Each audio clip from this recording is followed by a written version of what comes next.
অন্তর্বর্তী সরকারের প্রধান উপদেষ্টা অধ্যাপক মোহাম্মদ ইউনূসের সম্ভাব্য পদত্যাগের খবরে রাজনৈতিক অঙ্গনে শুরু হয়েছে জোরশোর আলোচনা। আইনি বিশ্লেষক ও রাজনৈতিক বিশ্লেষকদের মতে তার পদত্যাগের পর সরকার পুনর্গঠন বা নতুন তত্ত্বাবধায়ক সরকার গঠনে প্রশ্ন সামনে আসবে।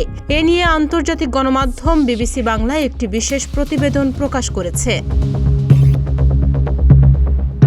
অধ্যাপক ইউনূসের পদত্যাগের ইঙ্গিত প্রথম উঠে আসে জাতীয় নাগরিক পার্টির আহ্বায়ক নাহিদ ইসলামের এক বক্তব্যে। তিনি জানান, গত বৃহস্পতিবার সন্ধ্যায় যমুনা রাষ্ট্রীয় অতিথি ভবনে প্রধান উপদেষ্টার সঙ্গে সাক্ষাৎ করে তিনি এ ধরনের আভাস পেয়েছেন।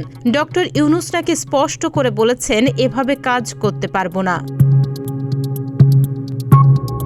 এদিকে আইনজীবী ডক্টর শাহদিন মালিক মনে করেন, বর্তমান অন্তর্বর্তী সরকার গঠনের প্রক্রিয়া আইনের বাইরে হয়েছে এবং ইউনূস পদত্যাগ করলে নতুন সংকট সৃষ্টি হতে পারে। অন্যদিকে আইনজীবী মঞ্জিল মোর্শেদ বলেন, সংবিধানের পঞ্চদশ সংশোধনীর আংশিক বাতিল এবং হাইকোর্টের সিদ্ধান্ত অনুযায়ী এখন একটি তত্ত্বাবধায়ক সরকার গঠনের পথ খোলা আছে। তিনি আরও বলেন, ডক্টর ইউনূস পদত্যাগ করলে উপদেষ্টা পরিষদের অন্য সদস্যদের থাকার এবং সাংবিধানিক ভিত্তি থাকবে না। নতুন সরকার গঠনের দায়িত্ব তখন রাষ্ট্রপতির ওপর বর্তাবে এবং রাজনৈতিক দলগুলোর ঐক্যমত্যে একজন প্রধান উপদেষ্টাকে মনোনয়ন দেয়া হতে পারে।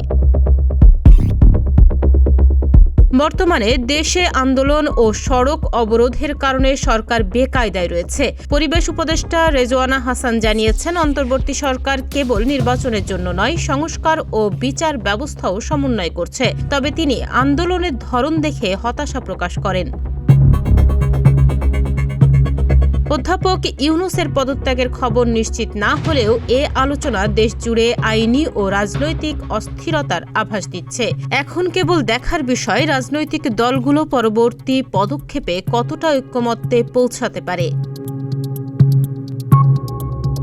তাহনিয়া ইয়াসমিন, প্রতিদিনের বাংলাদেশ।